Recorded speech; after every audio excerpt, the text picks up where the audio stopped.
하나님 말씀 디모데 전서 4장 1절 말씀부터 보시겠습니다. 디모데 전서 4장 1절입니다.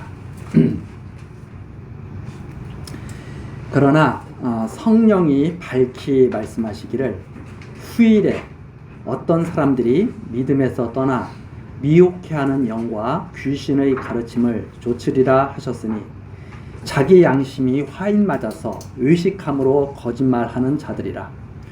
혼인을 금하고 식물을 폐하라 할 터이나 식물은 하나님이 지으신 바니 믿는 자들과 진리를 아는 자들이 감사함으로 받을 것이니라. 하나님의 지으신 모든 것이 선함에 감사함으로 받으면 버릴 것이 없나니 하나님의 말씀과 기도로 거룩하여 지니라. 5절 말씀까지 읽어드렸습니다. 이제 디모데가 해야 할 일 세 번째입니다. 첫 번째는 기도와 도구와 감사. 디모데가 교회에 지금 지도자로 와서 바울 사도의 편지를 갖고 있는 거죠.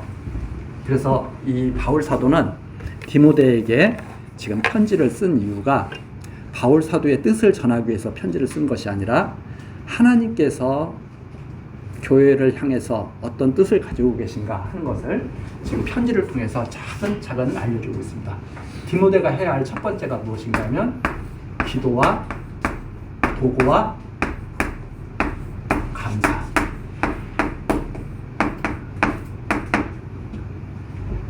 사실 기도, 도구, 감사는 뗄래야 뗄 수가 없는 우리들의 그런 삶 속에서도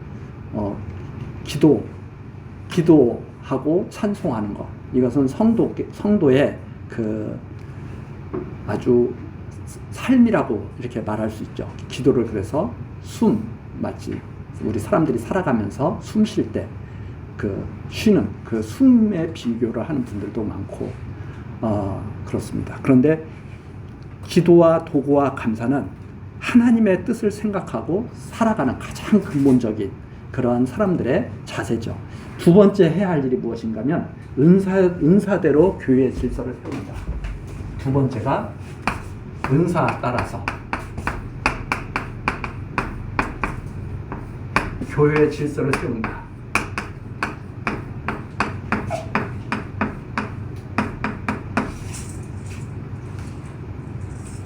이 두 번째 전해준 내용이었습니다. 그래서 남자와 여자도 은사, 그 다음에 감독과 집사와 여자라는 쉽게 말씀드리면 여자 권사님들 이런 다 은사 따라서 살아가는 거죠. 그래서 제가 계속 이런 말씀을 드리면서 남녀에게 차별이 있을 수는 없다. 그러나 분명한 은사는 있다. 그래서 남자가 할 수 없는 여자만이 할 수 있는 일이 있고 여자가 할 수 없는 남자만이 할 수 있는 일이 있다. 그래서 그것에 가장 특징적으로 나타나는 것이 남자는 아기를 가지고 뱃속에 아기를 가지고 잉태해서 키울 수 있는 은사가 없죠. 남자는. 여자는 그것이 아주 독특한 은사이기 때문에 그 질서, 은사 따라서 이루어져 가는 것이 가장 아름다운 것이다 하는 것을 이제 밝혀줬고, 세 번째 내용이 지금 4장서부터 나와 있는 내용입니다. 읽고 권하고 가르치는 것에 청렴해야 된다. 세 번째, 교회에서는 읽고 그리고 권하고 가르치는,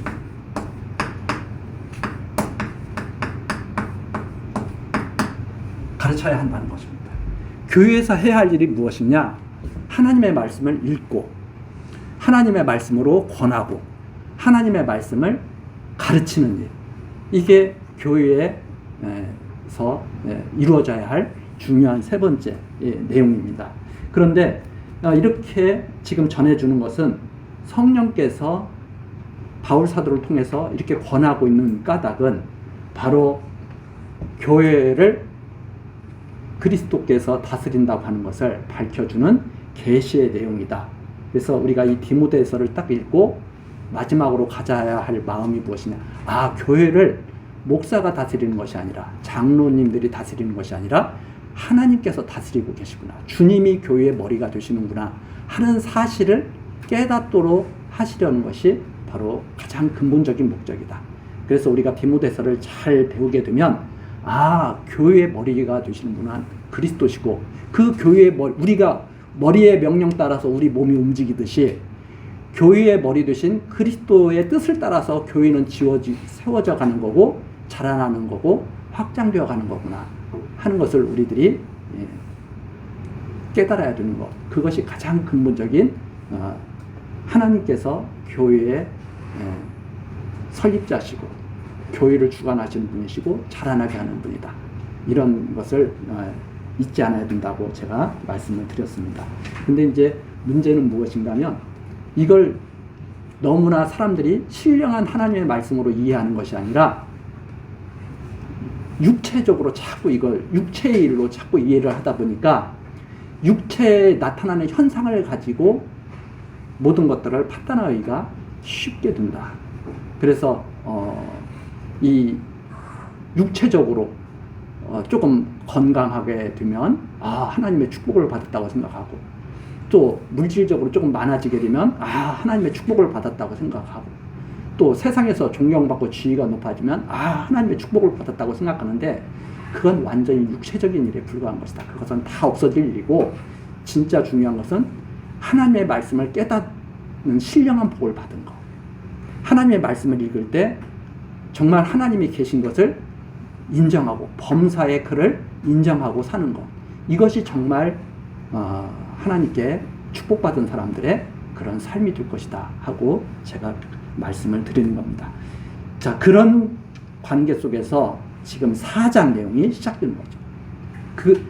그걸 깨닫도록 하기 위해서 4장에 나오는 내용처럼 읽고 권하고 가르쳐야 된다. 그래서 교회가 창세기 1장 1절서부터 요한복음 마지막 절까지 가르치지 않는다면 그건 교회의 소명을 잘하지 못한 것이다. 그래서 우리 교회가 지금 하는 것은 창세기 1장 1절서부터 요한계시록 마지막 절까지, 요한계시록이 몇 장 몇 절이에요? 22장 21절까지 한 줄도 빼놓지 않고 다 읽고 차근차근 하나님의 뜻이 무엇인가 밝혀주는 것. 이것이 우리 교회가 지금 하나님의 은혜 가운데 행하고 있는 것이다. 이걸 우리들이 계속 지금 마음속에 기쁨으로 갖고 있는 거죠. 자, 4장 1절입니다. 그러나 성령이 밝히 말씀하시기를, 성령께서 분명히 밝혀주셨다.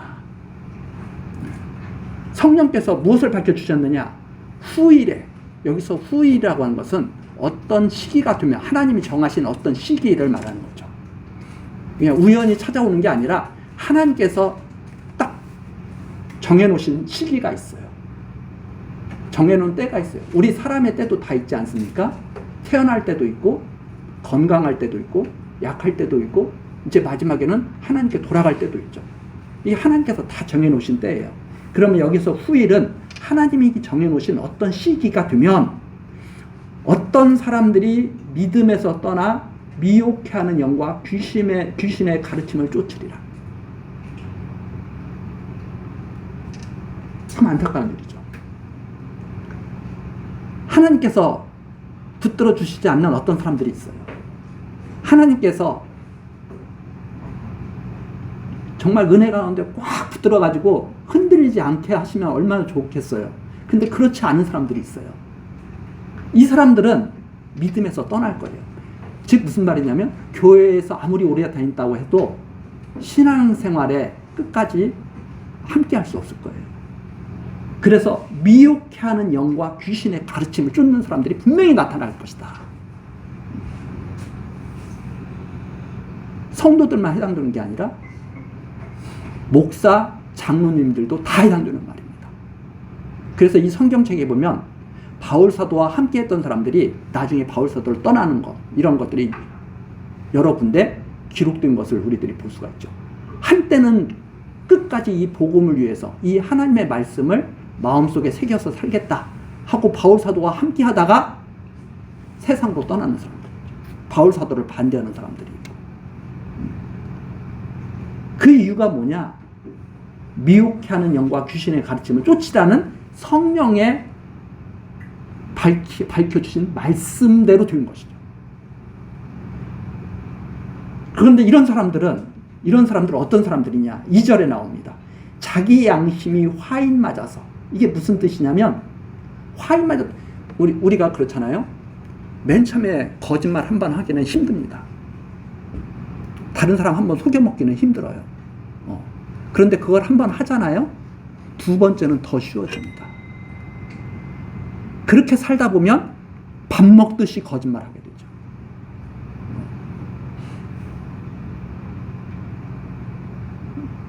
그 상태가 되면 양심의 화인을 맞은 상태가 됩니다. 그러니까 너무 오랫동안 거짓으로 꾸며오고 거짓으로 그런 척하고 이렇게 살아온 결과 나중에는 그게 완전히 양심이 굳어져 가지고 자기가 거짓말하는 것조차도 인정을 하지 않는 상태. 나 원래 그래? 이렇게 아주 그냥 우습게 여겨버리는 상태. 근데 우리는 원래 그런 사람들이 아닙니다. 원래는 하나님과 함께 살아야 하는 것이 인생의 본분이거든요. 원래가. 그런데 하나님을 오래 떠나서 살다가 보니까 하나님 없어도 살 수 있는 존재가 된 거죠. 사실은 그렇지 못한 상태인데 그게 바로 양심의 화인 맞은 상태입니다. 그래서 의식함으로 거짓말. 겉으로는 괜찮아요. 겉으로는 기도하고 있어. 겉으로는 감사하고 있어. 겉으로는 나 은사 따라서 하나님 이런다고 해. 다 거짓말이다 이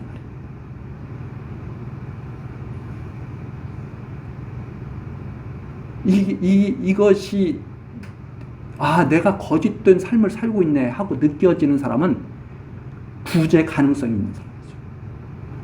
그런데 하나님을 떠나 살면서도 나 괜찮은 사람이야. 구제 가능성이 정말 어려운 사람입니다.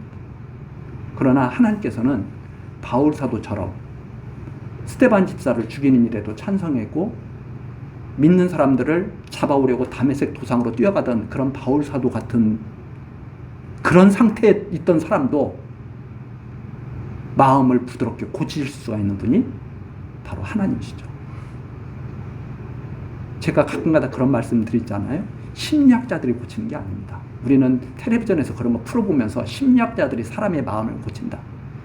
겉으로 나타나는 행동은 고칠 수 있을지 모르지만 근본적으로 하나님을 경외하는 그 마음은 하나님만이 갖게 하실 수 있는 것이다. 하나님을 인정하는 그 마음은 하나님만이 주실 수 있는 것이다. 이게 성경에서 계속 우리에게 가르쳐 주시는 말씀입니다. 그래서 하나님의 뜻이 아니면 우리들은 하나님 뜻 앞으로 나올 수도 없고 구원을 받을 수도 없고 선한 일에 함께할 수도 없다. 함께하는 척은 할 수 있죠. 구원받은 척도 할 수 있고. 그러나 진정한 구원은 하나님의 뜻이 있을 때 이루어지는 것이고 우리가 선한 일에 함께할 수 있는 것도 하나님께서 지켜주실 때 함께할 수 있는 것이다. 이것이 바로 성경에서 증언하는 말이고 여기에 나온 대로 성령이 밝히 말씀하시기를 어떤 자들은 이런 삶을 살게 돼 있다 하는 말입니다. 이 거짓말하는 특징이 여기에 3절에 나와 있죠. 어떤 식의 거짓말을 하느냐? 혼인하면 하나님을 못 섬긴다. 혼인을 금하고. 제가 말씀드리지 않아도 벌써 우리 사회에 혼인하지 않고 혼인하지 않아야 하나님을 잘 섬긴다고 생각하는 분들이 있죠.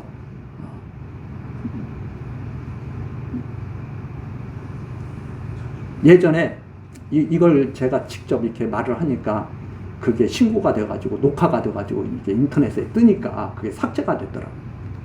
그래서 제가 이제 거기까지는 말하지 않겠는데 혼인하고 안 하고 아무 상관없습니다. 베드로 사도 부인과 함께 하나님 말씀 전하면서 다녔고요. 바울 사도 혼인하지 않고 하나님 말씀 전하고 다녔습니다. 혼인하고 안 하고가 문제가 되는 것이 아니다. 그런데 혼인을 금해야 신앙생활 잘할 수 있다. 이건 잘못된 가르침이죠. 그 다음에 식물을 패하라. 어떤 분이 저한테 그런 질문을, 요즘에는 안 들어왔는데 얼마 전까지 그런 질문을 한 적이 있어요. 율법에 소고기 먹어도 괜찮은데 돼지고기 먹으면 안 된다고 그랬는데 그렇게 하는 것이 맞습니까? 율법을 지키면서 살려면 그렇게 해야죠. 그러나 성경이 뭘 말하고 있습니까? 율법으로 의롭게 될 사람은 아무도 없다. 율법은 얼마나 이스라엘 백성이 하나님을 떠나서 사는 정말 패역한 백성인가를 알게 해주시려고 주신 것이 율법이지, 만일 율법으로 의롭게 될 수 있었으면 그리스도께서 오실 필요가 없다, 오시지 않았을 것이다 하고 성경이 밝게 말해주고 있습니다. 그래서 우리는 율법이 그리스도에게로 인도하는 농학 선생으로서의 기능을 하는 것이지, 율법을 다 지켜서 하나님께 의롭다함을 얻으려고 애쓰는 그런 신앙생활을 우리는 하는 것이 아닙니다. 만약 그런 신앙생활을 한다면 당장 삼겹살 다 끊고 모든 미꾸라지, 추어탕 다 끊어야 되고, 게장 그거 다 율법에 먹어서는 안 되거든. 다 끊어야죠. 그래서 그런 것을 가지고 신앙생활을 가르치는 것, 그게 이제 조금 신학적으로 말하면 금욕주의.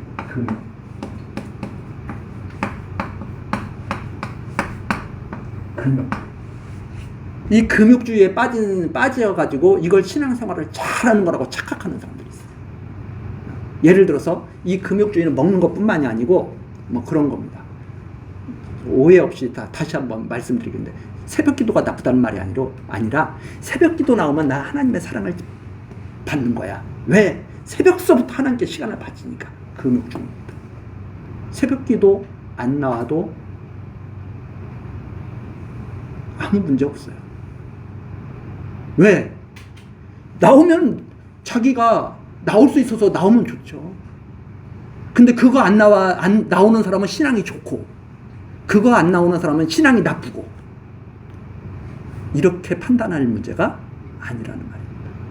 그런 것들이 결혼하면 하나님을 조금 덜 섬기고, 결혼 안 하면 하나님을 잘 섬기고, 뭘 먹으면 하나님을 잘 섬기고, 무엇을 안 먹으면 하나님을 잘 섬기고, 이렇게 그런 걸 가지고 판단하는 것, 이거 다 잘못된 것이다. 거룩한 삶이라고 하는 것은 금욕주의를 말하는 게 아니라 범사에 하나님을 인정하고 사는 것, 이게 거룩한 생활이죠. 많은 사람들이 사람들에게 열심 내기 위해서, 지금도 그런 교회들이 있는지 없는지는 저는 잘 모르지만, 그래프 그려놓거나 뭐 그려놓고 이렇게 뭐 몇 명 모여서 몇 명 어떻게 했고 이런 거 막 다 이게 해서 경쟁 붙여놓고, 그러한 것은 신사적인 그런 신앙 태도를 길러주는 것이 아닙니다. 신사적인 신앙 태도를 길러주는 것은 이 하나님의 말씀대로 이렇게 가르쳐서, 정말 저 말씀이 정말 진리야. 모든 것은 다 거짓되되 하나님만이 참되신 분 맞아. 나의 거짓된 것을 다 아시는 분이야. 그래서 나는 그분을 속일 수 없어. 나 거짓된 것이 있는 것 그분께 고백해야 돼. 내 그 죄를 하나님이 아시기 때문에 그리스도가 이 땅에 오신 거야. 이걸 확실하게 믿고 고백하는 사람들, 이게 진짜 신앙인들이죠. 여러분, 당신은 이제 하나님 믿었으니까 다른 사람보다는 훨씬 우월합니다. 우리는 우월한 사람들이 아닙니다. 믿지 않는 사람들과 우리는 똑같은 사람들입니다. 다만 하나 다른 것이 있다면, 하나님의 사랑으로 하나님의 말씀을 듣고 하나님이 나를 구원해 주실 것을 믿는 것, 그거 하나가 다른 거죠. 나머지는 다 똑같은 거. 가만히 보세요. 세상 사람들이 뭐라고 그래요? 교회 다닌다고 하면서 사기꾼들 더 많아. 그러면 우리들은 자책을 할 수도 있죠. 자책에서 끝나는 것이 아니라 진지하게 생각해 봐야 됩니다. 저 사람들이 잘 보고 있네. 똑같네. 근데 세상 사람들은 그렇게 말하면서 자기들이 의롭다고 생각하는 거죠. 그러나 우리는 그 말을 들으면서 맞아, 나는 거짓되는데, 근데 이 거짓된 나를 불러서 당신의 능력으로 깨끗하게 씻어주시고 물과 깨끗하게 씻어주시고 성령으로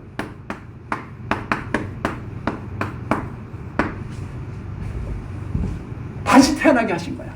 물과 성령으로 다시 태어나게 하신 거야.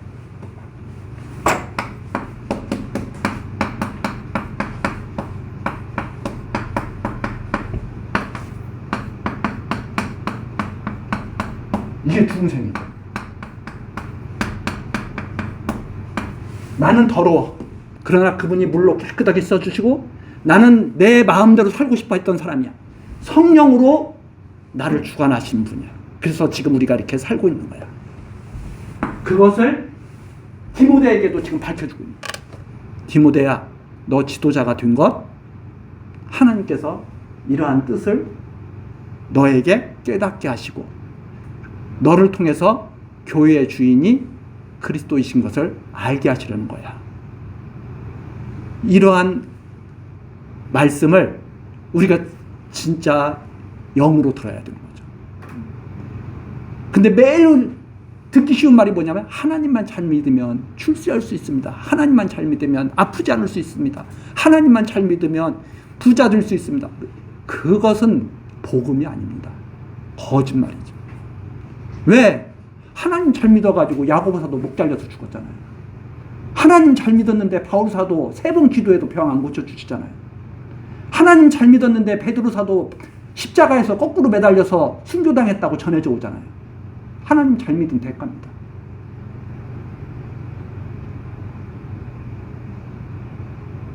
만일 우리가 예수 그리스도의 사랑을 받았다면 그분들이 그런 고난을 받았듯이 그분들은 그게 은사였을 거예요. 우리는 우리의 은사 따라서 지금 많은 고통을 당하면서 살고 있는 거죠.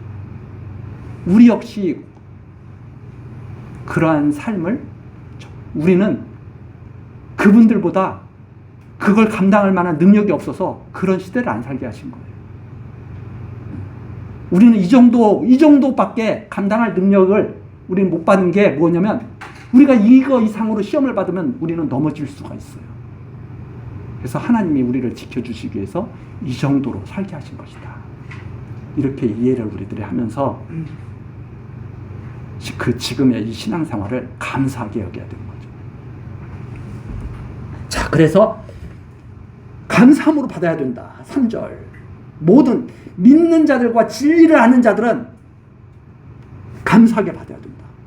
우리가 지금 먹을 수 이렇게 이 정도 먹을 수 있는 것, 이렇게 살 수 있는 것, 이렇게 결혼해서 가정을 꾸리고 다 감사함으로 받아야 되는 것이다. 이것이 다 하나님이 지은 것이다 이 말입니다. 4절. 하나님의 지은 모든 것이 선함에 감사함으로 받으면 아무것도 버릴 것이 없다. 하나님의 말씀과 기도로 거룩하여집니다.